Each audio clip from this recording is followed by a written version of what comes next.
ஜெபம் செய்வோம்.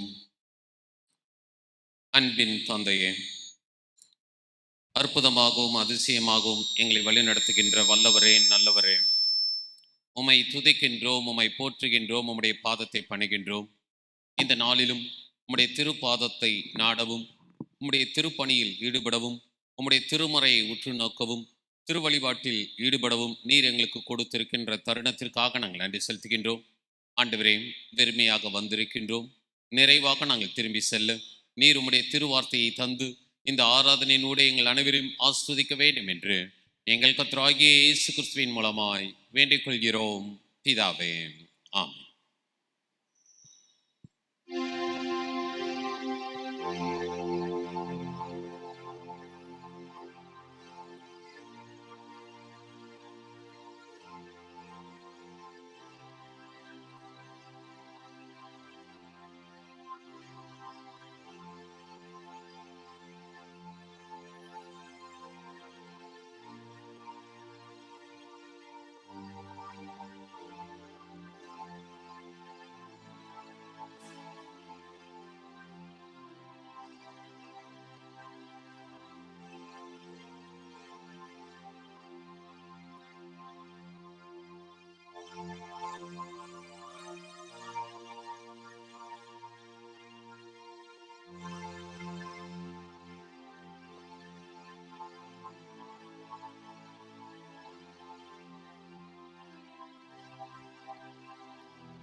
பிதா, குமாரன், பரிசுத்தாவின் நாமத்தினாலே ஆமென்.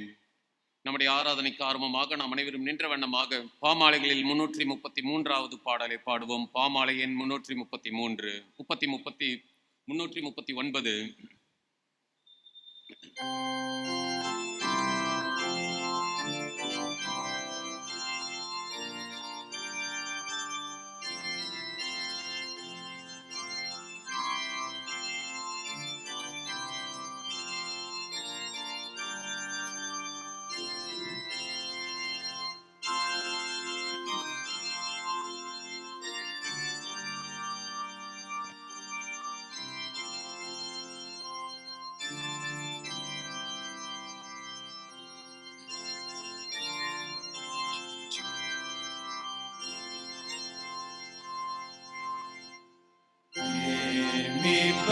மீட்பரக்கம் சிந்தினார், மானிதையும் சம்மதித்தார். என் சொந்த நீதி வெறுத்தேன், இயேசுவின் நாமம் நம்புவேன்.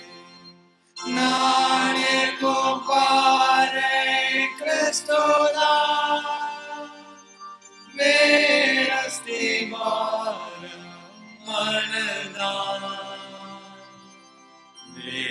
வேரஸ்திவாரம் மனதான்.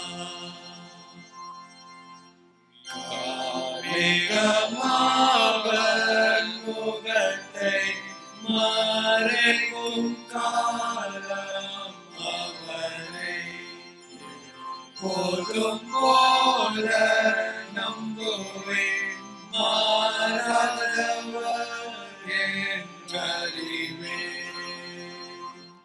நானே கோபாரே கிறிஸ்துதான், வேரஸ்திவாரம் மனதான், வேரஸ்திவாரம் மனதான்.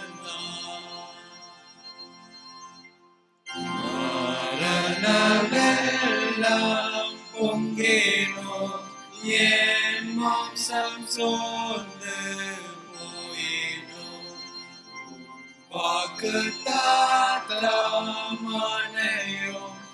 என் நெஞ்சை ஆற்றி தேற்றிடும். நானே கோபாரே கிறிஸ்துதான், வேரஸ்திவாரம் मनदा வேரஸ்தி வார मनदा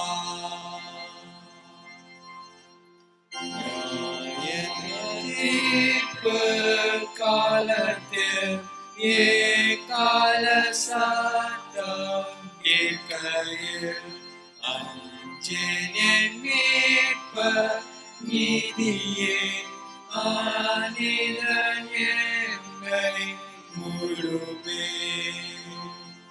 நான் எங்கும் பாறை கிறிஸ்துதா வேரஸ்தி வார मनदा வேரஸ்தி வார मनदा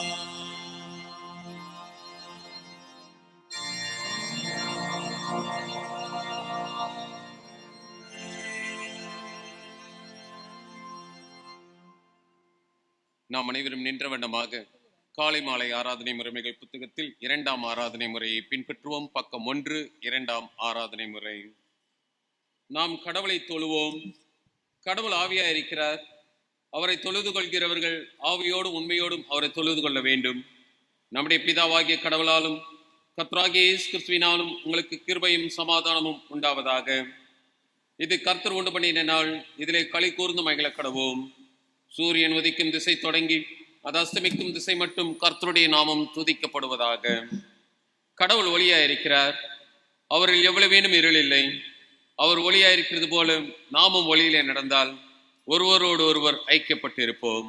அவருடைய குமாரனாகிய இயேசு கிறிஸ்துவின் ரத்தம் சகல பாவங்களை நீக்கி நம்மை சுத்திகரிக்கும். பக்கம் 4. ஆண்டவரே, எங்கள் உதடுகளை திறந்தருளும், அப்பொழுது எங்கள் வாயுடைய புகழை அறிவிக்கும். பிதாவுக்கும் குமாரனுக்கும் பரிசுத்தாவிக்கும் மகிமை உண்டாவதாக.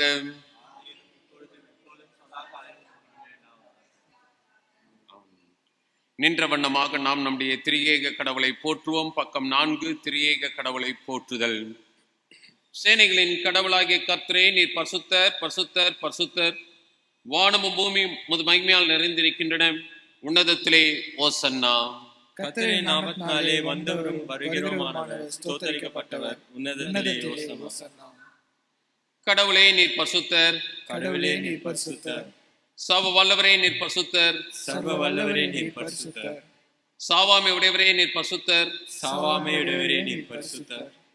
ஆண்டவரே, எங்களுக்காக சில்லில் அறையுண்ட எங்கள் மீட்பரே, எங்கள் மேல் கிருபையாயிரும். ஆண்டவரே, எங்களுக்காக சிலுவையில் அறையுண்ட எங்கள் மீட்பரே, எங்கள் மேல் கிருபையாயிரும். பரிசுத்தாவியாகிய ஆண்டவரே, எங்கள் மேல் கிருபையாயிரும். பரிசுத்த ஆவியராகிய ஆண்டவரே, எங்கள் மேல் கிருபையாயிரும். ஆண்டவரே, எங்கள் ஜெபங்களையும் ஆராதனையும் ஏற்றுக்கொண்டு எங்கள் மேல் கிருபையாயிரும். ஆண்டவரே, எங்கள் மேல் மனதுருகி எங்கள் மேல் கிருபையாயிரும். நின்ற வண்ணமாக ஜெபம் செய்வோம். எங்கள் தந்தையாம் கடவுளே, மது வல்லமையாலும் ஞானத்தாலும் எல்லாவற்றையும் படைத்து மது குமாரனை எங்கள் இரட்சகராக தரும்படி உலகத்தில் அன்பு கூர்ந்தீரே, உம்மை போற்றுகிறோம். குமாரனாம் கடவுளே, பாவத்தை தவிர்த்து எல்லாவற்றிலும் எங்களை போல் மனிதனாகி எங்கள் பாவங்களுக்காக ஒப்புக் கொடுக்கப்பட்டு எங்கள் நீதிக்காக உயிர்த்தெழும்பியவரே, உம்மை போற்றுகிறோம். பரிசுத்தாவியானவராகிய கடவுளே, எல்லா உண்மைக்குள்ளும் எங்களை வழிநடத்தி கடவுளின் அன்பை எங்கள் நெஞ்சில் பொழிகிறவரே, உம்மை போற்றுகிறோம்.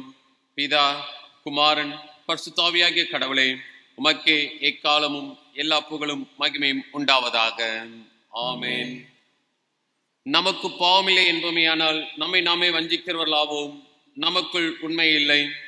நமது பாவங்களை அறிக்கையிட்டால் பாவங்களை நமக்கு மன்னித்து எவ்வித அனிதமும் நீங்க நம்மை சுத்திகரிப்பதற்கு இயேசு கிறிஸ்து நம்பத்தக்கவரும் நீதியும் உள்ளவர்.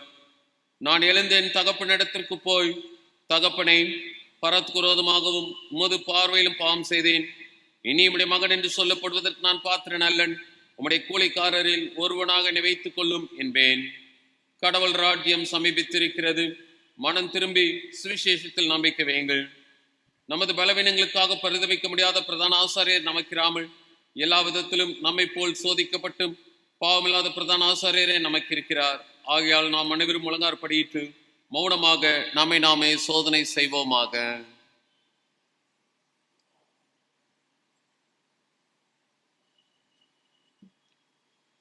சர்வ வல்லமையுள்ள கடவுளிடத்தில் நாம் நமது பாவங்களை மனத்தாழ்மையோடு அறிக்கையிடுவோம்.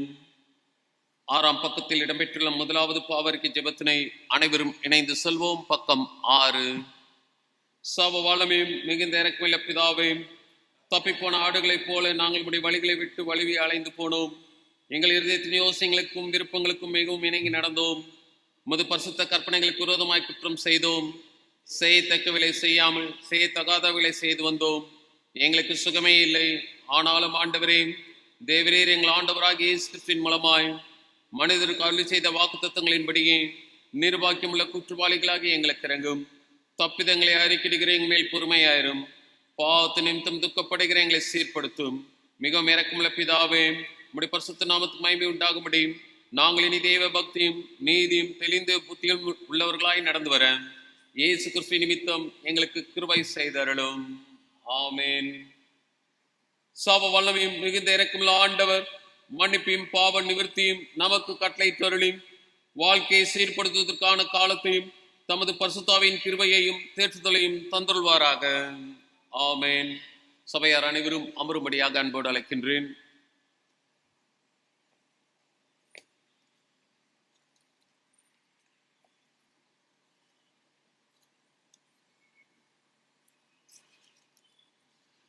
இந்த நாளுக்குரிய திருமறை பகுதி அப்போஸ்தலர் நடபடிகள் 3ஆம் அதிகாரம் வாக்கியங்கள் 1 முதல் 10 முடிய.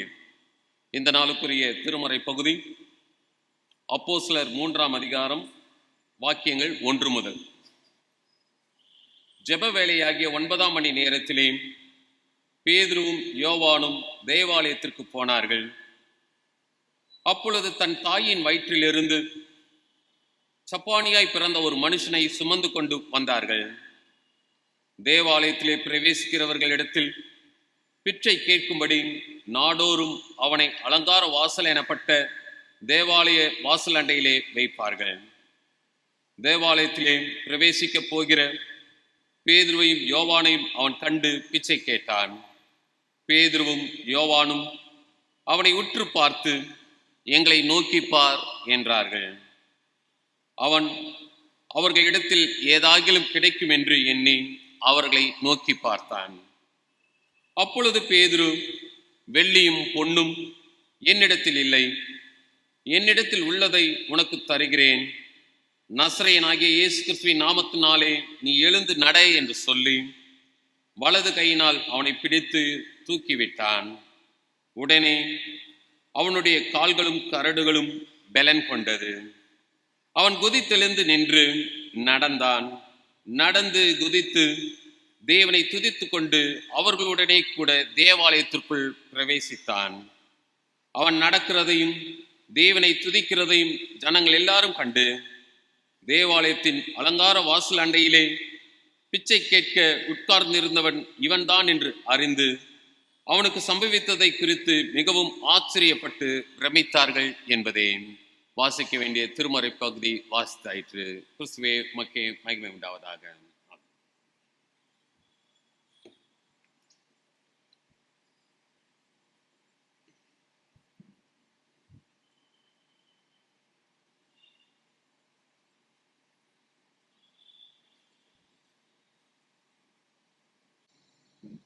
ஜெபம் செய்வோம்.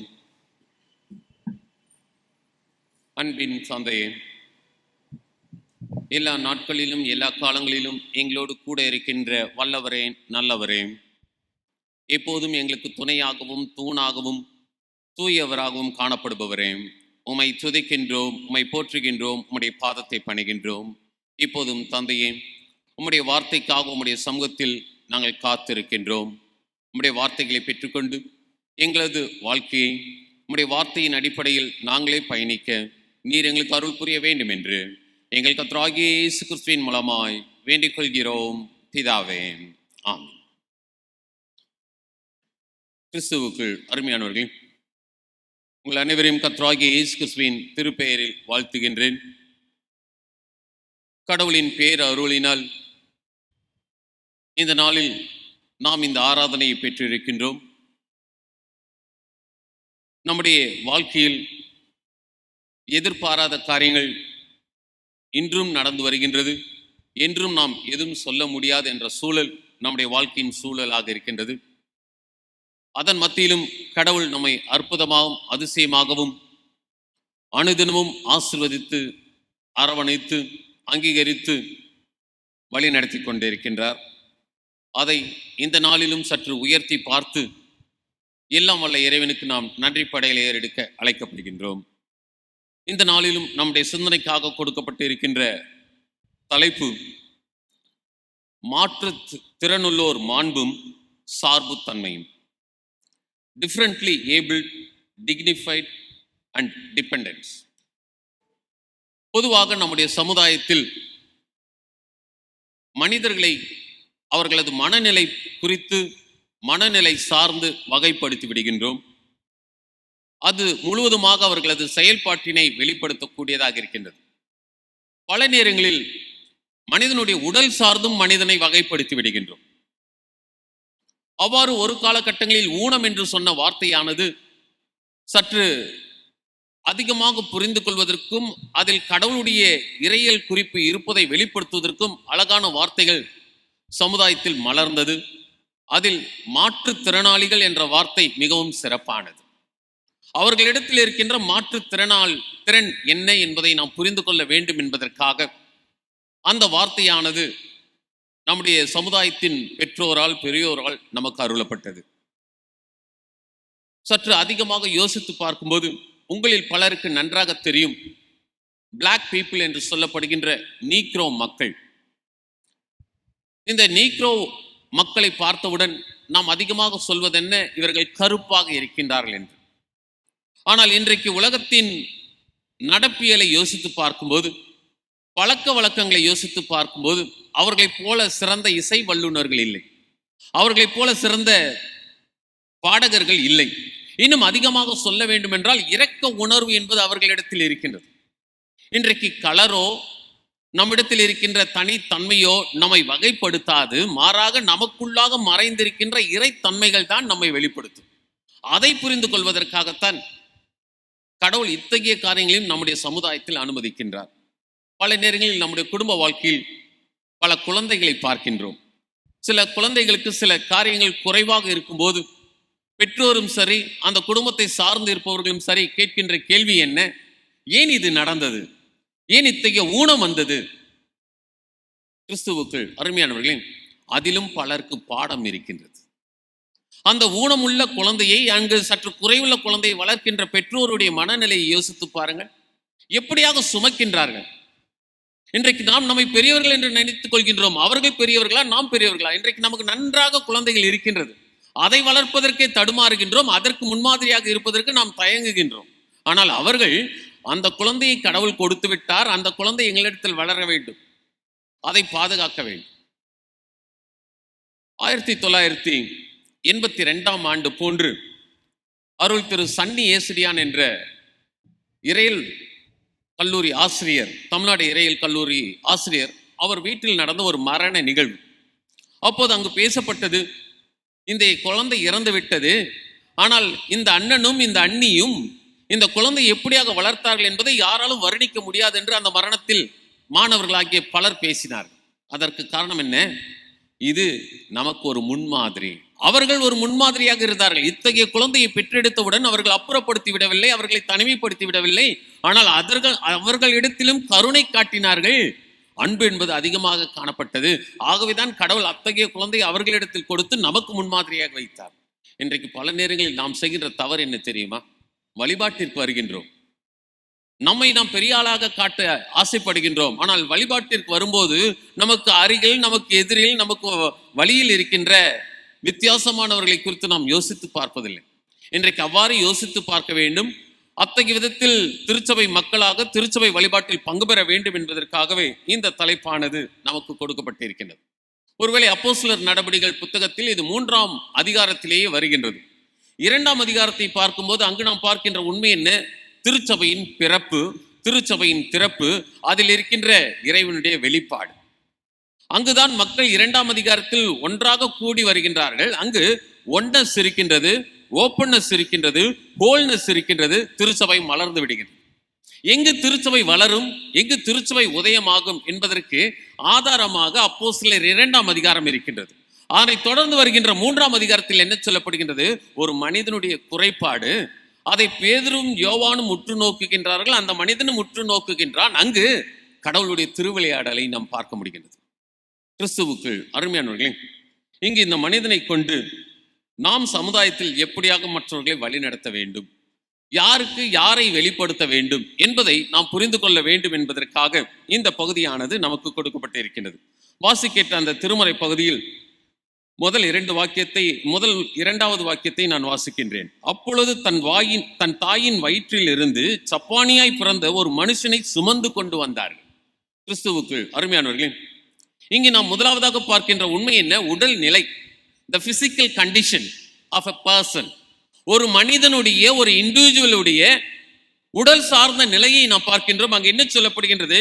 தன் தாயின் வயிற்றில் இருந்து சப்பானியாய் பிறந்தான். பிறப்பிலேயே சப்பானி.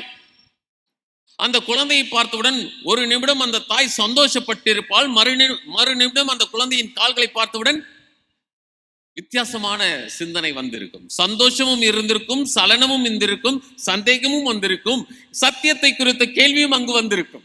என்ன செய்தேன், எப்படி, ஏன் இப்படி நடந்தது? இன்றைக்கு பல காரியங்களை நாம் இதற்கு சொல்லலாம். இன்றைக்கு நம்முடைய விஞ்ஞானம் வளர்ந்து விட்டது, மருத்துவ அறிவியல் வளர்ந்து விட்டது. ஆகவே பல உண்மைகளை நாம் எடுத்துரைக்கலாம். ஆனால் இங்கு நாம் புரிந்து கொள்ள வேண்டியது, இப்படி ஒரு குழந்தை பிறந்திருக்கின்றது. பிறப்பிலேயே அது சப்பானி. சற்று யோசித்து பார்க்க வேண்டும்.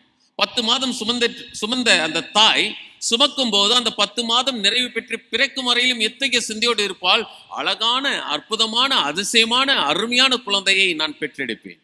ஆனால் இங்கு வந்திருப்பது சப்பானியாக வந்திருக்கு. அதை நாம் இங்கு அதிகமாக புரிந்து கொள்ள வேண்டும். இது எந்த பாவமும் கிடையாது, எந்த காரியமும் கிடையாது. ஆனால் சப்பானியாக பிறந்திருக்கு. இதில் கடவுளுடைய மகிமை வெளிப்படுத்தப்பட போகின்றது. அதற்காக அது சப்பானியாக இருக்கின்றது. இது இந்த சமுதாயத்திற்கு ஒரு சத்தியத்தை சொல்ல போகின்றது. இந்த சப்பானியின் மூலமாக சமுதாயத்தில் சத்தியம் என்பது சான்று பகர இருக்கின்றது. அதற்காக அது பிறந்திருக்கின்றது. அது பின்னால் தான் நம்மால் புரிந்து கொள்ள முடியும். ஆனால் இங்கு நாம் பார்க்கின்ற உண்மையே சப்பானியாக பிறந்திருக்கின்றோம். அடுத்து இன்னும் சற்று யோசித்து பாருங்க. அந்த வசனத்தில் வருகின்றது, அங்கு சொல்லப்படுகின்ற உண்மை என்ன? சுமந்து கொண்டு வருவார்கள். இந்த சப்பானி தானாகவே வர முடியாது, தானாகவே நடக்க முடியாது. கால்கள் இருக்கும், கால்களை பயன்படுத்த முடியாது. தன்னுடைய சொந்த கால்களினால் நிற்க முடியாது. அங்கு காட்டப்படுகின்ற உண்மை என்ன? டிபெண்டன்சி, சார்பு தன்மை. இன்றைக்கு நாம் யோசித்து பார்க்க வேண்டும். நமக்கு அழகான கால்களை கொடுத்திருக்கின்றார். நம்ம எத்தனை பேர் அதை சரியான முறையில் பயன்படுத்துகின்றோம்? நம்முடைய கால்கள் எங்கு செல்கின்றது? இன்றைக்கு நம்முடைய கால்கள் நடப்பதற்கு வலிமையை கொடுத்திருக்கின்றார், வல்லமையை கொடுத்திருக்கின்றார், நிறைவான காரியங்களை கடவுள் கொடுத்திருக்கின்றார். ஆனால் நாம் எங்கு அதை பயணிக்கின்றோம்? ஆனால் இங்கு ஒரு சப்பானியை பார்க்கின்றோம். சுமந்து வருகின்றார்கள். எங்கு சுமந்து வருகின்றார்கள்? தேவாலயத்திற்கு. Where the presence of God is available. கடவுளுடைய பிரசனம் எங்க இருக்கின்றதோ அங்கு அவனை சுமந்து வருகின்றார்கள். ஒருவேளை கொஞ்சம் எடுத்து பார்க்கும்போது அவனை எதற்காக அவர்கள் எடுத்து வருகின்றார்கள்? பிச்சை எடுப்பதற்காக. அவனது உடல்நிலை மோசமாக இருக்கின்றது, அவன் பிச்சை எடுக்க வேண்டும், அவன் அங்கு இருக்க வேண்டும், பலருடைய கண்களில் தயவு பெற்று ஏதேனும் ஒரு பணத்தை பெற்றுக்கொள்ள வேண்டும், அதன் மூலமாக அவனது வாழ்க்கை காணப்பட வேண்டும். இதில் திருமறை அழகாக சொல்கின்றது, இது ஏதோ ஞாயிற்றுக்கிழமை மாத்திரம் அல்லது சனிக்கிழமை மாத்திரம் அல்லது வெள்ளிக்கிழமை மாத்திரம் நடைபெறுகின்ற நிகழ்வு கிடையாது. நாள்தோறும் என்று சொல்லப்படுகிறது. நாடோறும் அவனை அலங்கார வாசல் எனப்பட்ட தேவாலய வாசல் அண்டையில் வைப்பார்கள். எங்கு வைப்பார்களாம்? அலங்கார வாசலில் அலங்கோலமான ஒரு மனிதன். சற்று யோசித்து பாருங்க. இன்றைக்கு நாம் அலங்காரமான வாசல் வைத்த வீடுகளை வைத்திருக்கின்றோம். அதற்குள்ளாக இருக்கின்ற நாம் எப்படி இருக்கின்றோம்? இன்றைக்கு சற்று நம்மை குறித்து யோசித்து பார்க்க வேண்டும். இன்றைக்கு நம்மில் பலர் செய்கின்ற தவறு என்ன? மற்றவர்களை குறித்து யோசித்து பார்க்கின்றோம். இன்றைக்கு நமக்கு இருக்கின்ற கால்கள் எப்படியாக பயன்படுத்தப்படுகின்றது? இன்றைக்கு நாம் நம்முடைய கால்களை பார்த்தால் மற்ற கால்களை நாம் பார்க்க மாட்டோம். அந்த கால்களை பார்ப்பதினால் நம்முடைய கால்கள் தானாகவே தடுமாறி விடுகின்றது, தடையாக மாறி விடுகின்றது, தவறி விடுகின்றது. ஆனால் இங்கு இந்த மனிதனை பார்க்கின்றோம், சுமந்து வருகின்றார்கள். அவன் சுமையாகத்தான் வருகின்றான். சுமை என்றால் என்ன? அது உயிர் உள்ளதையும் சுமை என்று சொல்லும், உயிர் இல்லாததையும் சுமை என்று சொல்லும். ஒரு லக்கேஜ், ஒரு பொருள். அவ்வாறு அவர்கள் கொண்டு வருகின்றார்கள். கிறிஸ்துவுக்குள் அருமையானவர்களே, நாம் சுருக்கமாக சொல்லிவிடுவோம், இவன் ஊனமுற்றவன் அல்லவா என்று. ஆனால் அங்கு அவன் கொண்டு வரப்படுகின்றான். ஆகவே முதலாவது உண்மை பிசிக்கல் கண்டிஷன், உடல்நிலை. இரண்டாவதாக உலக நிலை. இந்த மனிதன் உலகத்தில் பயணிக்க வேண்டும். இந்த மனிதன் உலகத்தில் வாழ வேண்டும். அதற்கு என்ன தேவை? பணம் தேவை. உலக நிலை, ஃபினான்ஷியல் கண்டிஷன். அவனுடைய ஃபினான்ஷியல் கண்டிஷன் எப்படி இருக்கும்? இன்றைக்கு கால்கள் இருக்கும் போதே நம்முடைய பிள்ளைகள் வேலை செய்ய மாட்டாங்க, நம்ம குறை சொல்றோம். பலர் சேரிட்டிக்கு வராங்க, தர்மம் செய்யுங்கன்னு வராங்க. நம்ம அவங்கள பார்த்துட்டு என்ன சொல்றோம்? நல்லா இருக்கீங்களே, வேலை செய்கிற முடியலையான்னு. ஆனா இங்கு நாம் பார்ப்போம், தாயின் வயிற்றிலேயே சப்பானியாக பிறந்திருக்கின்றான், தாயின் வயிற்றிலேயே குறைபாட்டாக பிறந்திருக்கின்றான். அவனை பிச்சை எடுப்பதற்கு அவர்கள் கொண்டு வந்து வைத்திருக்கின்றார்கள். ஒரு சார்பு தன்மை காட்டப்படுகிறது. Where we can see the dependency of that particular individual. அந்த தனிப்பட்ட மனிதனின் சார்பு தன்மை பார்க்கின்றோம். இந்த மனிதனை குறித்து யோசித்து பாருங்க. அவன் தன்னுடைய வரலாறை யோசிக்க முடியுமா? தனது வருங்காலத்தை யோசிக்க முடியுமா? தன்னுடைய வாழ்க்கையை குறித்து யோசிக்க முடியுமா? எதையும் யோசிக்க முடியாது. அவனுக்கு தெரிந்ததெல்லாம், அதோ ஒருத்தர் வராரே, இதோ ஒருத்தர் வராரே, அவர் ஏதாவது கொடுப்பாரா? யோசித்து பாருங்க. இன்றைக்கு இந்த தொற்றின் காலத்தில் நானும் நீங்களும் உயிரோடு இருக்கின்றோமே, இன்றைக்கு நம்முடைய கால்கள் இருந்து நாம் எதற்காக பயணிக்கின்றோம்? இந்த கால்கள் கடவுளை மகிமைப்படுத்துகின்ற விதத்தில் பயணத்தில் ஈடுபடுகின்றதா, அல்லது பாலான பழுதுபட்ட கால்களாக மாறிக்கொண்டிருக்கின்றதா? இன்றைக்கு இந்த சிந்தனையை நாம் வெளிப்படுத்த வேண்டும். இன்றைக்கு ஏபிளாக இருக்கின்ற நாம் டிசேபிளாக இருக்கின்ற மனிதர்களை குறித்து சிந்தித்துக் கொண்டு இருக்கின்றோம். இன்றைக்கு பிசிக்கலா நல்லா இருக்கிறோம், பினான்சியலா நல்லா இருக்கிறோம். ஆனால் இன்றைக்கு நம்முடைய ஈடுபாடு எங்கு இருக்கின்றது? இங்கு சீடர்களும் வருகின்றார்கள். திருமுறையில் அழகாக சொல்லப்படுகின்றது, பேதுருவும் யோவானும் தேவாலயத்திற்கு போனார்கள். போகும்போது யாரை பார்க்குறாங்க? கடவுளை தேடி வருகின்றவர்கள், கடவுளுடைய சமூகத்தை நாடி வருகின்ற கடவுளுடைய பிள்ளைகள் கடவுளால் படைக்கப்பட்ட இந்த மனிதனையும் பார்க்கின்றார்கள். அவர்களது கண் இவர்களை நோக்குகின்றது. இதை கடந்து செல்லவில்லை. ஒருவேளை நாம் நல்ல சமாரியனுடைய நிகழ்வில் பார்த்த உண்மை என்ன? ஆசாரியனும் வந்தான், லேவியனும் வந்தான். திருமறை சொல்கின்றது, பக்கமாய் விலகி போனார்கள். வேதம் அறிந்தவர்கள், திருமேசின அருகில் இருப்பவர்கள், நாங்கள் தான் கிறிஸ்துவின் பிள்ளைகள், கடவுளின் பிள்ளைகள் என்று சொல்பவர்கள் பக்கமாய் விலகி போனார்கள். ஆனால் இங்கு சீடர்களிடத்தில் சில்லறை கிடைக்கும் என்று சிறப்பு பார்வையை வெளிப்படுத்தின அந்த பிச்சைக்காரனுக்கு உண்மையாகவே செழிப்பு பார்வை கொடுக்கப்படுகிறது. அவன் ஒரு சிறப்பு தான் கிடைக்கும் என்று நினைத்தான். அங்கு நாம் பார்க்கின்ற உண்மை என்ன? அவன் எதிர்பார்த்தது பணம், ஆனால் அவனுக்கு கிடைத்தது மறுபடைப்பு. அங்கு நடைபெறுகின்ற ஒரு புதிய உண்மை, புதிய வாழ்க்கை, அவன் எதிர்பாராத வாழ்க்கை. இங்குதான் நாம் நன்றாக புரிந்து கொள்ள வேண்டும். பல நேரங்களில் நாம் தவறு செய்கின்றோம். கடவுளால் கூட இது முடியாது என்று நினைக்கின்றோம். This is highly impossible என்று we used our own open statement in the society. According to medical science, this is highly impossible. According to my practical understanding, this is highly impossible. But everything is possible with God. இங்கு பிறப்பிலேயே அவன் இப்படிதான் பிறந்திருக்கின்றான். பிச்சை எடுப்பதற்கென்று அவன் அமர்ந்திருக்கின்றான். பணம் கிடைக்கும் என்று சீடர்களிடத்தில் சில்லறையை எது நோக்கி பார்க்கின்றான். அங்கு உரையாடல் நடைபெறுகின்றது, உறவாடல் நடைபெறுகின்றது. அங்கு அழகாக சொல்லப்படுகின்றது. 4ஆம் வசனத்தை வாசிக்கிறேன். பேதுருவும் யோவானும் அவனை உற்று பார்த்து, எங்களை நோக்கி பார் என்றார்கள். அவன் அவர்களிடத்தில் ஏதாகிலும் கிடைக்கும் என்று எண்ணி அவர்களை நோக்கி பார்த்தான். அப்பொழுது பேதுரு, வெள்ளியும் பொன்னும் என்னிடத்தில் இல்லை, என்னிடத்தில் உள்ளதை உனக்கு தருகிறேன். நசரேயனாகிய இயேசு கிறிஸ்துவின் நாமத்தினாலே நீ எழுந்து நட என்று சொல்லி. கிறிஸ்துவுக்குள் அருமையானவர்களே, இன்றைக்கு பல நேரங்களில் நாம் செய்கின்ற தவறு என்ன? நாம் காணிக்கையை செலுத்தி விடுகின்றோம், தர்மம் செய்து விடுகின்றோம். இன்றைக்கு பல நேரங்களில் நாம் புரிந்து கொள்வதில் நம்முடைய வாழ்க்கையில் பல பண்டிகைகள் வருகின்றது. அதில் ஒரு சிறப்பான பண்டிகை அர்ப்பின் ஸ்தோத்திர பண்டிகை. எதற்காக? திருச்சபை மரபில் இந்த பண்டிகை நமக்கு கொடுக்கப்பட்டு இருக்கின்றது. ஒரு முறையாவது உண்மையாயிருங்க. 12 மாசம் 12 முறை கை நிறைய சம்பளம் வாங்குறீங்க. அதுல எத்தனை பேர் உண்மையா தசம பாகத்தை கடவுளுக்கு கொடுக்குறீங்க? இன்றைக்கு அதை சிந்திக்க வேண்டும் என்பதற்காகவே இது கொடுக்கப்பட்டு இருக்கின்றது. இன்றைக்கு நம்மில் பலருக்கு தெரியாத உண்மை, அதுவும் நம்ம மாதிரி இருக்கின்ற எஸ்டாப்ளிஷ் சர்ச்சஸ்ல இருக்கின்றவர்களுக்கு தெரியாத உண்மை, நாங்கள் தசம பாகத்துல இவங்களுக்கு கொடுக்குறோம், அவங்களுக்கு கொடுக்குறோம். தப்புங்க, அது பெரிய பாவம். நீங்க அதெல்லாம் எதுல இருந்து கொடுக்கணும்? அந்த 9 பகுதி இருக்கு, அதுல இருந்து தான் கொடுக்கணும். நீங்க திருமுறையை நல்லா ஆராய்ச்சி செஞ்சு பாருங்க. தசம பாகம்னு சொல்றது உங்களுக்கு எங்கு கடவுள் உங்களை புரிந்து கொண்டாரோ, நீங்கள் கடவுளை எங்கு புரிந்து கொண்டீர்களோ, எங்கு நீங்கள் ஞானஸ்தானம் எடுத்தீர்களோ, எங்கு நீங்கள் திருமணம் செய்தீர்களோ, எங்கு அங்கமாக இருக்கின்றீர்களோ அங்கு தசம பாகம் போயிடணும். தசம பாகம்ன்றது என்ன? 100 ரூபாய் வாங்கினா 10 ரூபாய் கொடுக்குறீங்க, மீதி 90 ரூபாய் எங்க போகுது? 90 ரூபாய் உங்களுக்கு என்று வைத்துக் கொள்வது சரிதானா? சற்று நாம் யோசித்து பார்க்க வேண்டும். இங்கு யோவானும் பேதுரும் வருகின்றார்கள். அவர் சொல்கின்ற ஒரே காரியம் என்ன? எங்களிடத்தில் உள்ளதை உனக்கு தர. என்கிட்ட வேற எதுவும் இல்லை, நாங்க பெரிய பணக்காரர் கிடையாது, நாங்க பிசினஸ் பீப்புள் கிடையாது, ஆனால் இயேசு கிறிஸ்துவை தருகிறேன் என்று சொல்கிறார். கிறிஸ்துவுக்குள் அருமையானவர்களே, எல்லாவற்றிலும் நாம் பொறுப்பு கொண்டவர்களாக இருக்க வேண்டும். எல்லா விதத்திலும் நாம் ரெஸ்பான்சிபிலிட்டி என்பதை வெளிப்படுத்த வேண்டும். இங்கு அவனது பிசிக்கல் கண்டிஷன் அப்படி இருக்கின்றது, பினான்சியல் கண்டிஷன் இப்படி இருக்கின்றது. உலகம் சார்ந்து அவன் வாழ முடியாதவனாக இருக்கின்றான். ஆனால் அங்கு அவர்கள் செய்கின்ற ஒரு நடப்பியல் உண்மை என்னவென்றால், நீ எழுந்து நட என்று சொல்கின்றார். இயேசு கிறிஸ்துவினுடைய அற்புத நிகழ்வுகளை எல்லாம் நீங்கள் வாசித்து பார்க்கும்போது அங்கே என்ன சொல்லப்படும்? உன் படுக்கை எடுத்துக்கொண்டு நீ நடன்னு தான் சொல்லார். உன் படுக்கை எடுக்கிறதுக்கு நான் உதவி செய்யறேன் அல்லது பக்கத்தில் இருக்கவங்க எடுத்து நடப்பாங்க, நீ எடுத்து நடன்னு சொன்னதே கிடையாது. அவங்கவுங்க டியூட்டியை அவங்கவுங்க தான் செய்யணும். இன்னைக்கு வீட்டில் கூட நம்ம பார்க்குறோம்ல, காலையில் எழுந்தவுடன் அப்பாவும் அம்மாவும் பிள்ளைகளை திட்டிகிட்டு இருப்பாங்க. என்ன படுத்த ஏஞ்சே நீ புறப்பட்டு போயிட்டே இருக்கிற, பெட்ஷீட் ஒரு பக்கம் இருக்குது, தலையணை ஒரு பக்கம் இருக்குது. That is absolutely wrong. We should teach discipline to our own children. எழுந்தோன்னு படுக்கை அழகாக பண்ணிட்டு போகணும். இன்னைக்கு அது இல்லாதனால தான் இன்னைக்கு நம்ம டிசிப்ளின் இல்லாமல் எல்லாத்துலேயும் வளர்ந்துக்கிட்டே இருக்கோம். ஆனால் இயேசுசாமி சொல்லி கொடுத்தது என்ன? 38 வருஷமா படுத்த படுக்கையா இருந்த மனிதனை பார்த்து உன் படுக்கை எடுத்துக்கொண்டே நீ நட என்று சொன்னார். இங்கு பேதுரும் யோவானும் இந்த அற்புத நிகழ்ச்சியை செய்கின்றார்கள். நீ எழுந்து நட என்று சொல்றாங்க. நான் கை கொடுத்து எழுந்து நடக்கிறேன்னு சொல்றது அடுத்ததுதான். ஆனா முதல் எழுந்து நடன்னு சொல்றாங்க. அதற்கு பிறகு அவர் கரம் கொடுக்கின்றார்.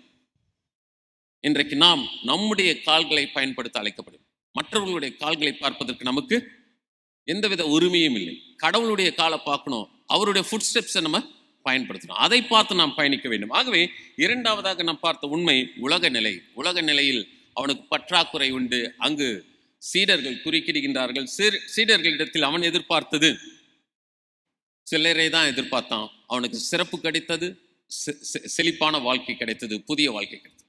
மூன்றாவதாக நாம் இதில் புரிந்து கொள்ள வேண்டிய உண்மை, பிசிக்கல் கண்டிஷன் பார்த்தோம், உடல்நிலை பார்த்தோம், ஃபினான்ஷியல் கண்டிஷன் பார்த்தோம், உலக நிலை பார்த்தோம். மூன்றாவதாக ஸ்பிரிச்சுவல் கண்டிஷன், உண்மை நிலை என்ன?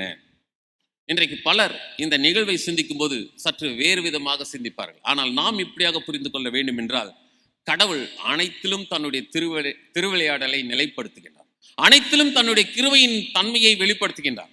கடவுள் அனைத்திலும் மனிதன் மனிதனாக வாழ வேண்டும் என்பதை விரும்புகின்றார். கொஞ்சம் யோசித்து பார்த்தீங்கன்னா, அந்த 10ஆம் வசனத்துல சொல்லப்படுகின்றது, நடந்ததை பார்த்து அனைவரும் ஆச்சரியப்பட்டார். இன்றைக்கு எப்படி ஆச்சரியப்படுவார்கள்? கால் இல்லாம இருந்தான், நடக்காம இருந்தான், அவனை சுமந்து வந்தாங்க, இவன் வந்துட்டான். இதுல இருக்கின்ற ஒரு மேலான சிறப்பு என்ன தெரியுமா? அவன் வெளியே தான் இருந்தான், உள்ளே வந்துட்டான். இன்னைக்கு பலர் உள்ளே இருக்காங்க, அவங்களாம் வெளியே போக வேண்டியவங்க. ஏன்னா உள்ளேதான் உட்கார்ந்து இருக்காங்க, அவங்க மனநிலை கடவுளுக்கு நேரா இல்லை. ஆனா அவன் வெளியே இருந்து பிச்சை எடுத்துட்டு இருந்தாலும் அந்த கடவுள் எனக்கும் வாழ்க்கையை கொடுப்பாரு, அந்த கடவுளை மாத்திரம் தான் நம்பி இருந்தான். அவன் வர்றவங்க எவ்வளவு பெரிய பணத்தை எடுத்துட்டு வராங்க, எவ்வளவு பெரிய பர்ஸ் எடுத்துட்டு வராங்கன்னு அவனுக்கு தெரியாது. இங்க வந்தா எனக்கு ஏதாவது கிடைக்கும், என் வாழ்க்கை ஓடிடும். வெளியே இருந்தவன் உள்ள வரான். அதுதான் அங்கு நடைபெற்ற திருவிளையாடல், அதுதான் அங்கு நடைபெற்ற புரட்சி. அங்குதான் கடவுளுடைய திரு சமூகத்தின் செயல்பாட்டை நாம் பார்க்க முடியும். வெளியே இருந்தவர்கள் உள்ளே வந்து விடுகின்றனர். இன்றைக்கு பலர், நாம் அதிகமாக பேசுவதுன்னு, நான் இத்தனை வருஷமா இந்த சர்ச்சில் இருந்தேன், இத்தனை வருஷமா தென்னிந்திய திருச்சபையில் இருந்தேன், இத்தனை வருஷமா கிறிஸ்தவனா இருந்தேன். ஆனா நம்ம உள்ள இருப்போமா வெளியே இருப்போமா நமக்கே தெரியாது. வெளியே இருந்த பிச்சைக்காரன் உள்ள போயிட்டாங்க. சிலுவையில தொங்கி கொண்டு இருந்தான், அவன் திருடன் சொல்லி அவனுக்கு தீர்ப்பு சொல்லப்பட்டாயிற்று. 2 பேரும் 2 பக்கம் இருக்காங்க. ஒருத்த இயேசுசாமி அந்த நேரத்தில் ஏற்றுக்கொண்டு நான் உள்ள போயிட்டான், பரதீசுக்கு போயிட்டான். என்னோடு கூட நீ இரசில் இருப்பாய் என்று சொன்னார். இன்றைக்கு நானும் நீங்களும் உள்ளே போறோமா வெளியே இருக்க போறோமா? சற்று யோசித்து பார்க்க வேண்டும். இன்றைக்கு உள்ளே அமர்ந்து இருக்கலாம், எந்த நேரம் என்ன வரும் என்ன நடக்கும்ன்றது தெரியாது.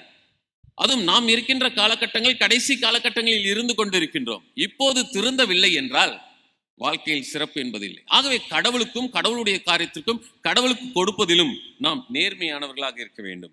இங்கு நடைபெறுகின்ற இந்த ஸ்பிரிச்சுவல் கண்டிஷன், மனிதன் குறைவுள்ளவனாக இருப்பதை கடவுள் விரும்புவதில்லை. குறைவு வந்துவிட்டாலும் கடவுளுடைய சமூகத்தில் வரும்போது அது நிறைவாக மாற்றப்படும். இங்கு பேதுரும் யோவானும் சொன்னது என்ன? எங்க கிட்ட இருக்கிறத தரேன். என்னத்தை தந்தாங்க? மீட்பரையே தந்துட்டாங்க.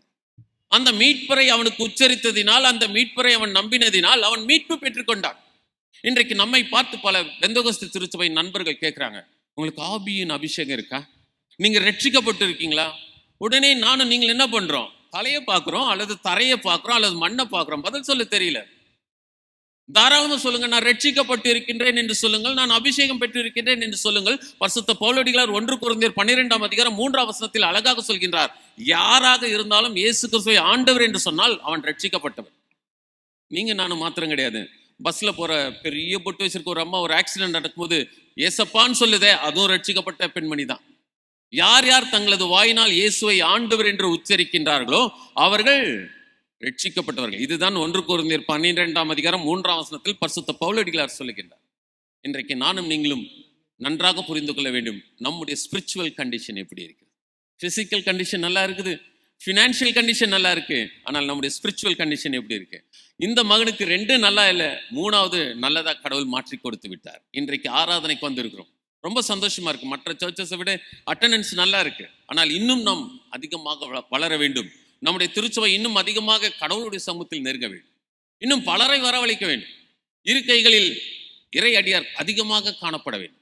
ஆகவே இந்த நாளில் இந்த நிகழ்வின் மூலமாக 3 உண்மைகளை பார்த்தோம். 1, உடல்நிலை, பிசிக்கல் கண்டிஷன்.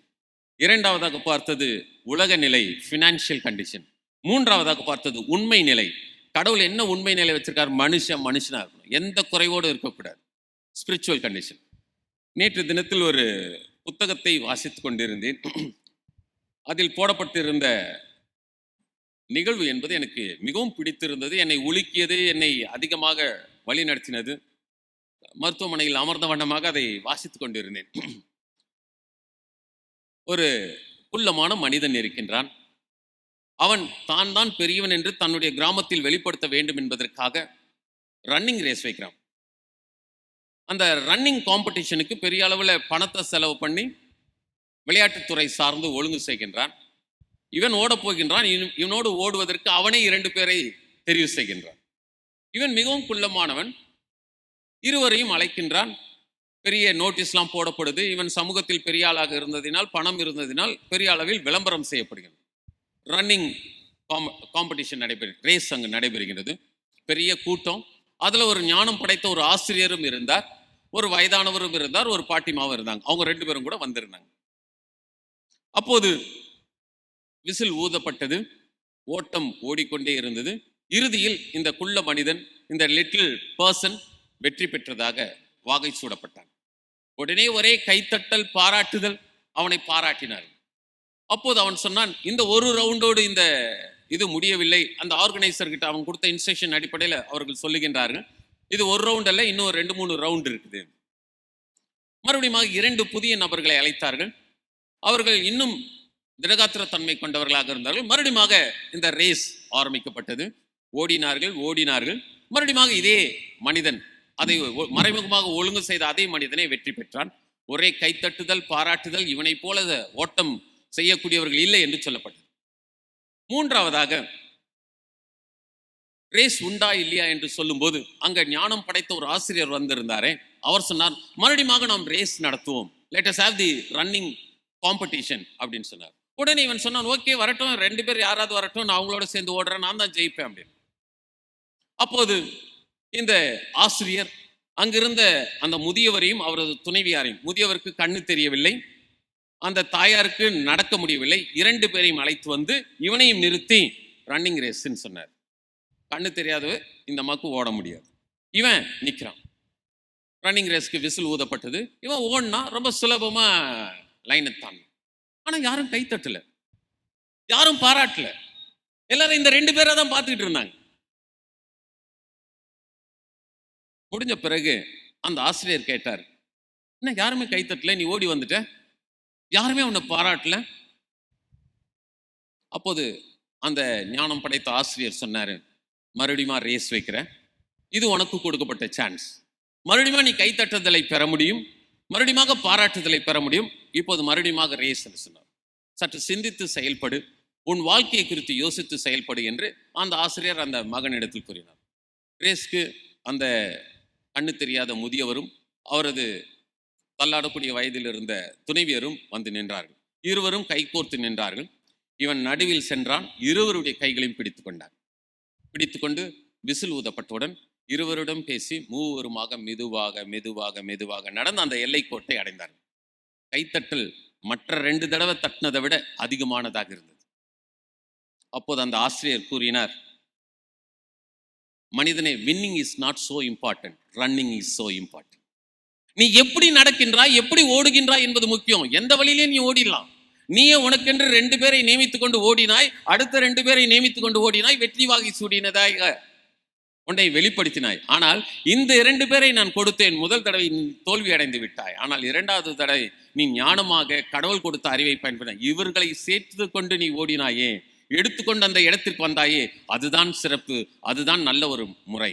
இன்றைக்கு வாழ்க்கை எல்லாத்தையும் வின் பண்ணணும், எல்லாத்தையும் பெற்றுக்கொள்ளணும் என்பதற்காக உனக்கு வாழ்க்கை கொடுக்கப்படவில்லை. அந்த வாழ்க்கை நல்ல முறையில் நீ நடத்த வேண்டும். கொஞ்சம் பழுதுபட்டு இருந்தாலும் என்ன ஆயிடும்? பள்ளத்தில் விழுந்துருவோம். இன்றைக்கு வாழ்க்கையை குறித்து யோசிக்க வேண்டும். இன்றைக்கு நாம் வாழ்க்கையில் நம்முடைய ரன்னிங் எப்படி இருக்கின்றது?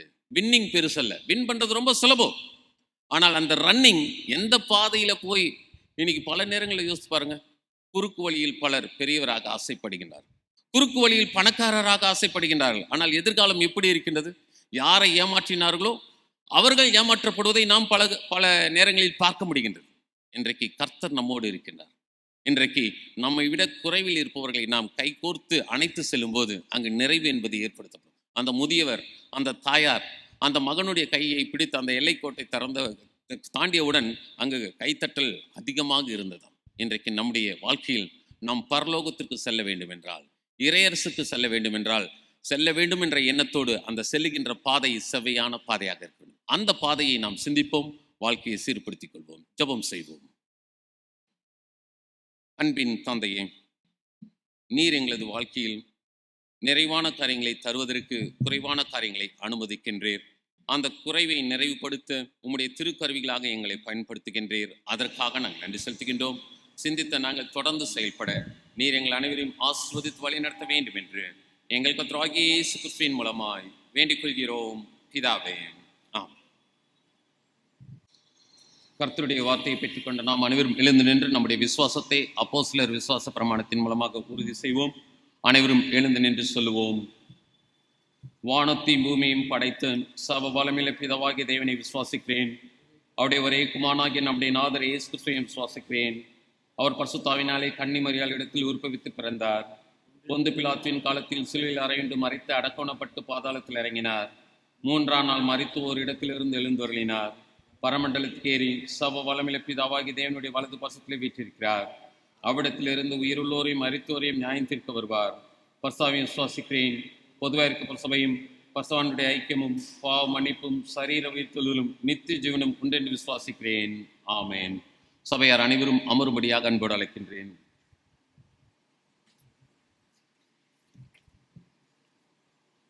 இந்த நாளிலும் ஆராதனையில் பங்கு பெறுகின்ற உங்கள் அனைவரும் கர்த்தராகிய இயேசு கிறிஸ்துவின் திருப்பெயரில் வாழ்த்துகின்றோம்.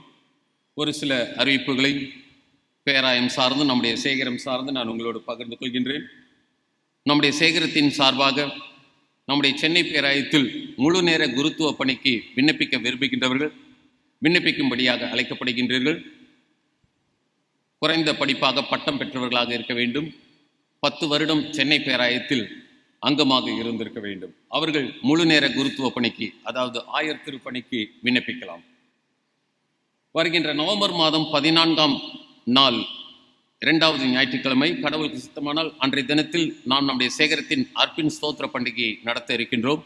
அதற்காக சபையார் உற்சாகமாக உண்மையாக ஆயத்தப்படும்படியாக அன்போடு அழைக்கப்படுகின்றீர்கள். நம்முடைய திருச்சபையின் தேவைகளுக்கு, அவசியங்களுக்கு நம்முடைய வனாந்திர ஒளியில் தொலைபேசி எண்கள் கொடுக்கப்பட்டு இருக்கின்றது. நீங்கள் அதனை மாத்திரம் பயன்படுத்தும்படியாக அழைக்கப்படுகின்றீர்கள்.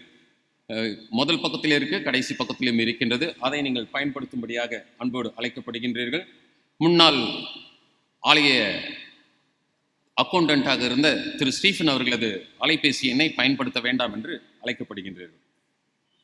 அனைவரும் இந்த மாதத்திற்குரிய வனாந்திர ஒளி பத்திரிகையை எடுத்துச் செல்லும்படியாக அன்போடு அழைக்கப்படுகின்றீர்கள். அதில் இருப்பதை நீங்கள் படிப்பதன் மூலமாகவும் திருமறை வினாவிடை போட்டியில் பங்கு பெறுவதன் மூலமாகவும் உங்களது திருமறை ஞானத்தை அதிகமாக விரிவுபடுத்திக் கொள்ள முடியும். ஆகவே நீங்கள் எடுத்துச் செல்லும்படியாக அழைக்கப்படுகின்றீர்கள். வருகின்ற நாட்களில் பிறந்த நாட்களை கொண்டாடுகின்ற நம்முடைய திருச்சபையின் அன்பர்கள் 7ஆம் தேதி திரு ஜே சதீஷ் செல்வம், திரு ஆர் அருண் தங்கராஜ், திரு எஃப் வில்சன், செல்வி எலிசபெத் லில்லியன். 8ஆம் தேதி திருமதி ஜே கேர்லின், செல்வி டி ஜலிதா, திரு எம் சுதீர் வினோத்குமார். 9ஆம் தேதி திரு எஸ் ரசல் ஞானகுமார், திரு டி ஜீவராஜ் மேத்தா, திரு எஸ் சார்லஸ் ராஜ்குமார், திரு இஏ ஜெர்வின். 10ஆம் தேதி செல்வி எஸ் பெனிட்டா ஷரன். 11ஆம் தேதி திருமதி மேரி ஆனினா, திரு அஸ்வின் குணசேகரன், திருமதி சாக்லி பி பாலின். 12ஆம் தேதி திரு டி பாண்டியன் ஆல்பர்ட், திருமதி சுகந்தி ஃப்ளோமினா, திருமதி K Kannagi Annapushpam, master J Denish Udayaseelan, திருமதி A Pushpam, master M Mervin Paul. 13ஆம் தேதி திருமதி ரேச்சல் அட்சன், திரு என் கிங்ஸ்லி. திருமண நிறைவு நாளை கொண்டாடுகின்ற தம்பதியர்கள்: 10ஆம் தேதி திருமதி நகோமி லாரன்ஸ், திரு கேரல் பெஞ்சமின் பிராங்க்லின், திருமதி எலன் செல்வ ஷரன், திரு டேவிட் தியாகராஜன். திருமண அறிவிப்பு.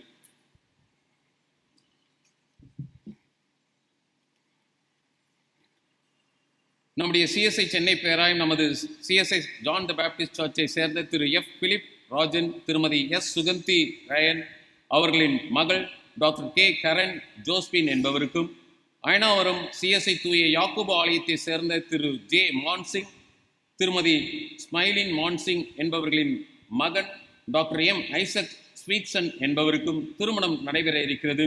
இவ்விருவரும் இப்பசுத்த நன்மையில் இணைக்கப்படக்கூடாதபடி நியாயமான தடைகள் ஏதேனும் இருப்பின் அதை சபையின் போதகருக்கு எழுத்து மூலம் தெரிவிக்க வேண்டும். இது இவர்களுக்கு முதலாவது அறிவிப்பு. இந்த வாரத்தில் பிறந்த நாட்களையும் திருமண நிறைவு நாட்களையும் கொண்டாடுபவர்களுக்காம், திருமணத்தில் இணைக்கப்பட இருக்கின்ற பிள்ளைகளுக்காம் ஆண்டவருடைய சமூகத்தில் மன்றாடுவோம், ஜெபம் செய்வோம்.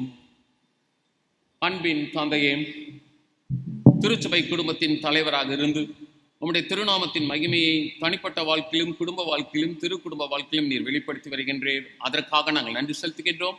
எப்போதும் தந்தையை இந்த வாரத்தில் பிறந்த நாட்களை கொண்டாடுகின்ற எங்களது திருச்சபையின் குடும்பத்தின் ஒவ்வொருவரையும் உம்முடைய பராமரிப்புக்குள்ளாக கொண்டு வருகின்றோம். ஒவ்வொருவருக்கும் புதிய ஆண்டை நீர் ஆசீர்வதியும்.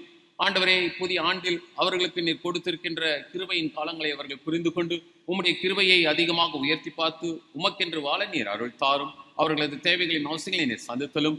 அவ்வாறே திருமண நிறைவு நாளை கொண்டாடுகின்ற தம்பதியருக்கான நாங்கள் செபிக்கின்றோம். தம்பதியரை நீர் ஆசீர்வதியும். அவர்களது குடும்ப வாழ்க்கையில் எப்போதும் சந்தோஷம், சமாதானம், சத்தியம் என்பது காணப்பட நீர் அருள் தாரும். அவ்வாறு திருமணத்தில் இணைக்கப்பட இருக்கின்ற பிள்ளைகளுக்காக நாங்கள் செபிக்கின்றோம். பிள்ளைகளை நீர் ஆசீர்வதியும். குடும்ப வாழ்க்கைக்கு அவர்கள் ஆயத்தப்பட நீர் அருள் தாரும். திருமண வாழ்க்கையில் ஈடுபட்டு தங்களது குடும்ப வாழ்க்கையில் குழந்தை செல்வங்கள் இல்லை என்று இருக்கின்ற பிள்ளைகளுக்காக நாங்கள் நம்முடைய சமூகத்தில் வருகின்றோம். அத்தகைய பெற்றோருக்காக வருகின்றோம். அவர்களது வாழ்க்கையும் நீர் குறுக்கிட்டு குழந்தை செல்வங்களை அருளும்படியாக நாங்கள் செபிக்கின்றோம். எங்களது பிள்ளைகளுக்கு வயதாகிவிட்டது, இன்னும் திருமணம் நடைபெறவில்லை, கடவுளை குறிக்கிட வேண்டும் என்று உம்மிடத்தில் மன்றாடி வருகின்ற பெற்றோருக்காம் அவர்களது பிள்ளைகளுக்காக நாங்கள் செபிக்கின்றோம். அத்தகைய குடும்பத்திலும் நீர் குறுக்கிட்டு பிள்ளைகள் ஏற்ற காலத்தில் திருமண வாழ்க்கைக்குள்ளாக பிரவேசிக்க நீர் அவர்களை ஆசீர்வதிக்கும்படியாக நாங்கள் செபிக்கின்றோம். எல்லாவற்றுக்கும் மேலாக தந்தை, எப்போதும் நீர் எங்கள் அனைவரோடும் கூட இருந்து நாங்கள் உம்முடைய திருப்பாதையை உமக்கேற்ற விதத்தில் பயணிக்க நீர் எங்களை ஆசீர்வதித்து வழி நடத்த வேண்டும் என்று எங்கள் கர்த்தராகிய இயேசு கிறிஸ்துவின் மூலமாய் வேண்டிக் கொள்கிறோம் பிதாவே. ஆமென். காணிக்கை பாடலாக நாம் அனைவரும் எழுந்து நின்று கீர்த்தனைகளில் 197வது பாடலை பாடுவோம். அப்போது நாம் நம்முடைய காணிக்கை இறைவனுக்கு என்று படைப்போம். திருமேசின் அருகில் வந்து நன்றி படையில ஏறெடுக்க விரும்புகின்றவர் முன்னால் வரும்படியாகவும் அன்போடு அழைக்கின்றேன்.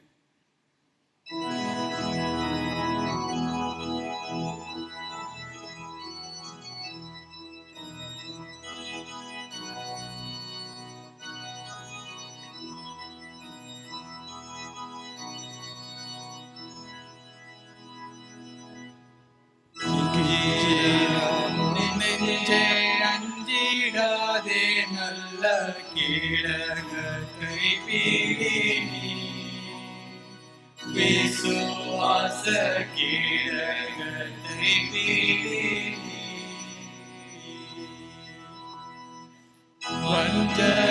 வஞ்சனையாகவே பேது துங்கனை மம்மிகனை தோடு வேலையில் நெஞ்சில் பாடாமல் தடுக்காத நல்ல நிச்சயமான பரிசை அறிந்தேன். இஞ்சிதமும் நெஞ்சே அஞ்சிடாதே நல்ல கேடகத்தை பீடினி விசுவாச கேடகத்தை தேடி பாவத்தை வெறுக்க ஆபத்தை சகிக்க பக்தியில் தெளிக்கவும் நித்ய ஜீவனை பீடிக்க லோகத்தை ஜெயிக்க திறமை அளிக்கவும்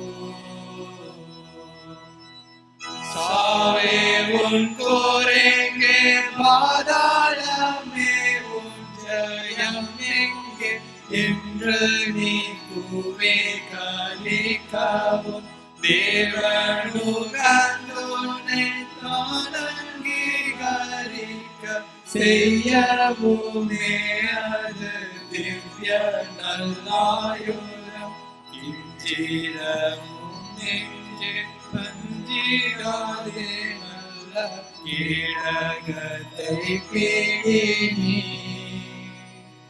விசுவாச கேடகத்தை பேணி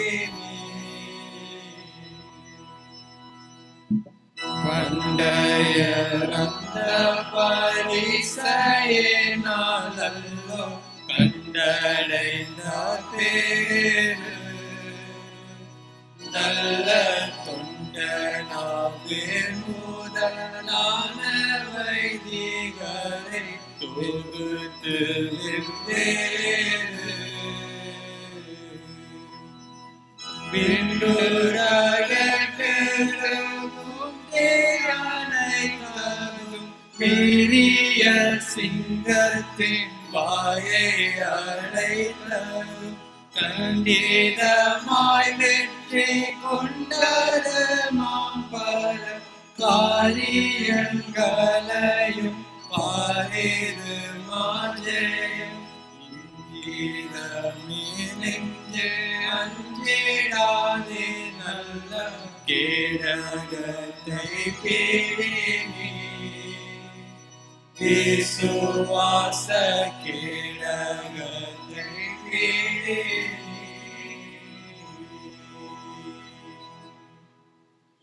ஜெபம் செய்வோம். நாம் நம்முடைய குடும்ப ஜெபத்தை அனைவருமாக சேர்ந்து சொல்வோம். பக்கம் 15 அனைவரும் இணைந்து சொல்வோம். பரமண்டலங்களில் இருக்கின்ற எங்கள் பிதாவே, உம்முடைய நாமம் பரிசுத்தப்படுவதாக, உம்முடைய ராஜ்யம் வருவதாக, உம்முடைய சித்தம் பரமத்திலே செய்யப்படுகிறது போல பூமியிலையும் செய்யப்படுவதாக. அன்றுள்ள அப்பத்தை எங்களுக்கு இன்று தாரும். எங்களுக்கு விரோதமாய் குற்றம் செய்கிறவர்களுக்கு நாங்கள் மன்னிக்கிறது போல எங்கள் குற்றங்களை எங்களுக்கு மன்னியும். எங்களை சோதனைக்குள் பிரவேசிக்க பண்ணாமல் தீமின்றி எங்களை ரட்சித்துக் கொள்ளும். ராஜ்யமும் வல்லமையும் மகிமையும் என்றைக்கும் உடையவளே. ஆமேன். சமாதானத்திற்காக கடவுளுடைய சமூகத்தில் நாம் மன்றாடுவோம். சமாதானத்திற்கு காரணரும் ஏக சிந்தையை விரும்புகிறோருமாகிய கடவுளே, உம்மை அறிவதே நித்திய ஜீவன், உம்மை சேவிப்பதே மெய் சுயாதீனம். தேவரீரை தஞ்சமாக கொண்டிருக்கிறோம். அது அடியாராகிய நாங்கள் எந்த விரோதிகளுடைய வல்லமைக்கும் பயப்படாது இருக்கும்படி எங்கள் சத்துருக்கள் செய்கிற எல்லா காரியங்களில் நின்றும் எங்கள் ஆண்டவர் இயேசு கிறிஸ்துவின் வல்லமையினால் எங்களை காப்பாற்றியருளும். ஆமேன். கடவுளுடைய கிருபைக்காக கடவுளுடைய சமூகத்தில் நாம் உருக்கமாக மன்றாடுவோம். சவ வல்லமையில நித்திய கடவுளே, இந்நாள் வரையும் எங்களை சுகமாய் நடத்தி வந்த எங்கள் பரமபிதாவாகி ஆண்டவரே, இந்நாளிலும் உமது மிகுந்த வல்லமையினால் எங்களை காப்பாற்றி நாங்கள் யாதொரு பாவத்திற்கும் உட்படாமலும் எவ்விதமான மோசத்திலும் அகப்படாமலும் உமது பார்வைக்கு நீதியாயிருக்கிறதை எப்போதும் செய்கிறதற்கு நாங்கள் செய்கிற எல்லாவற்றையும் உமது ஆளுகையினாலே நடத்தியருள வேண்டும் என்று எங்கள் ஆண்டவர் இயேசு கிறிஸ்துவின் மூலமாய் வேண்டிக் கொள்கிறோம். ஆமேன். இத்தருணத்தில் ஒருமனப்பட்டு உம்மை நோக்கி எங்கள் பொதுவான விண்ணப்பங்களை செய்ய எங்களுக்கு கிருபை அளித்த சர்வ வல்லமையுள்ள கடவுளே, 2 பேராவது 3 பேராவது என் நாமத்தினாலே கூடி வரும்போது அவர்கள் கேட்கிறவைகளை அருளிச்சுவேன் என்று வாக்கு அருளி இருக்கிறேன். கர்த்தாவே, உமது அடியாராகி எங்களுக்கு வேண்டிய நன்மைகள் உண்டாக எங்கள் விருப்பங்களையும் வேண்டுதலையும் இப்போது நிறைவேற்றி இம்மையிலே உம்முடைய சத்தியத்தை அறிகிற அறிவையும் மறுமையிலே நித்திய ஜீவனையும் எங்களுக்கு கட்டளை தருளும். ஆமேன். அன்பின் தந்தையே, நீர் எங்களுக்கு கொடுத்த காலத்திற்காக நாங்கள் நன்றி செலுத்துகின்றோம். உம்மை ஆராதிக்க நீர் கொடுத்த எல்லா வழி நடத்துதலுக்காக நாங்கள் நன்றி செலுத்துகின்றோம். இந்த நாளிலும் எங்களது சிந்தனையை நீர் ஒருமுகப்படுத்தினீர், ஒரு நிறைவுக்கு நேராக வழிநடத்தினீர், நிறைவான புரிந்து கொள்வதை தந்தீர். அதற்காக நாங்கள் நன்றி செலுத்துகின்றோம். ஆண்டவரே, சமுதாயத்தில் குறைவை நிறைவாக்குவதற்கு நீர் எங்களை வைத்திருக்கின்றீர் என்ற உணர்வோடு தொடர்ந்து நாங்கள் செயல்பட நீர் அருள் தாரும். இந்த நாளிலும் ஆராதனையில் பங்கு பெற்ற ஒவ்வொருவரையும் நீர் ஆஸ்வதியும். ஒவ்வொருவருடைய வாழ்க்கையின் தேவைகளிலும் அவசியங்களிலும் நீர் போதுமானவராக இருந்து நிறைவாளராக இருந்து வழிநடத்தும்படியாக நாங்கள் செபிக்கின்றோம். ஆண்டவரை, இன்றும் சமுதாயத்தில் காய்ச்சல் இருக்கின்றது, தொற்று இருக்கின்றது, வித்தியாசமான காரியங்களில் இருக்கின்றது. இதில் உம்முடைய அடியாரை நீர் காக்கும்படியாகவும் உலகத்தின் மக்களை காக்கும்படியாக நாங்கள் செபிக்கின்றோம். ஆண்டவரே, செயற்கையான காரியங்களினால் நாங்கள் இப்போது பாதிக்கப்பட்டு கொண்டிருக்கின்றோம். இவற்றிலிருந்து எங்களை விடுவிக்கும்படியாக நாங்கள் கெஞ்சுகின்றோம், மன்றாடுகின்றோம். நீர் இறங்கி எங்களுக்கு புதிய வாழ்க்கையை தரும்படியாக வேண்டுகின்றோம். அன்பின் தந்தையே, இத்தகைய பணியில் ஈடுபடுகின்ற முன்கள பணியாளர்களுக்காக நாங்கள் செபிக்கின்றோம்.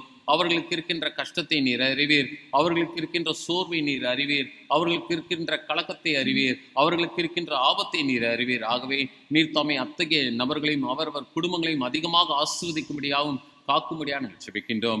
இந்த நாளிலும் எங்களது திருச்சபை குடும்பத்தின் பெற்றோருக்காக, பெரியோருக்காக, முதியோருக்காக நாங்கள் செபிக்கின்றோம்.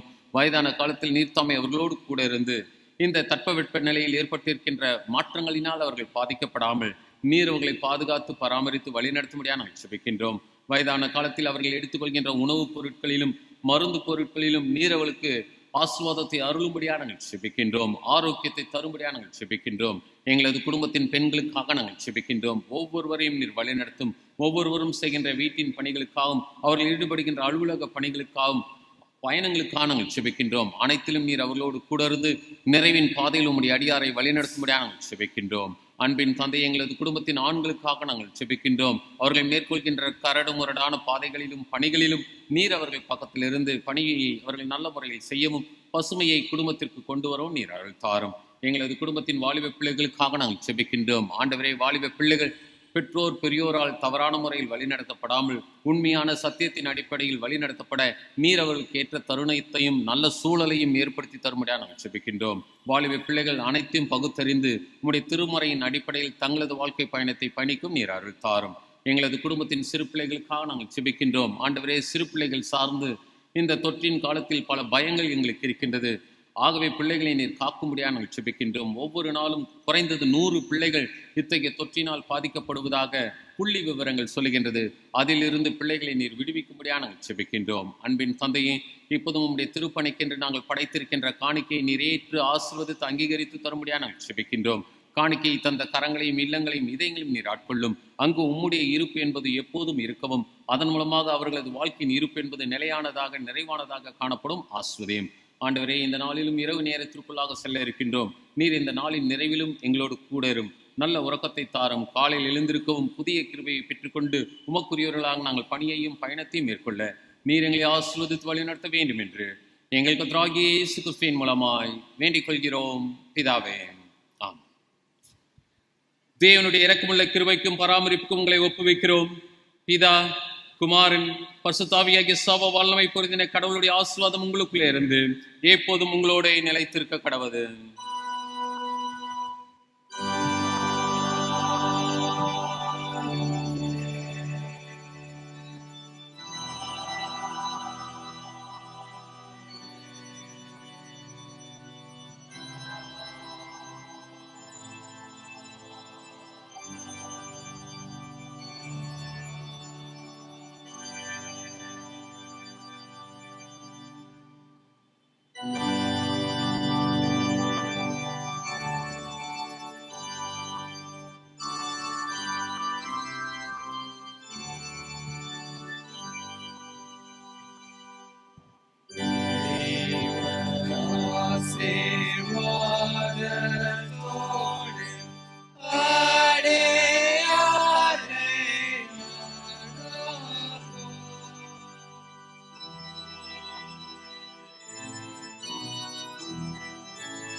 கர்த்தர் உங்களோடு இருப்பாராக.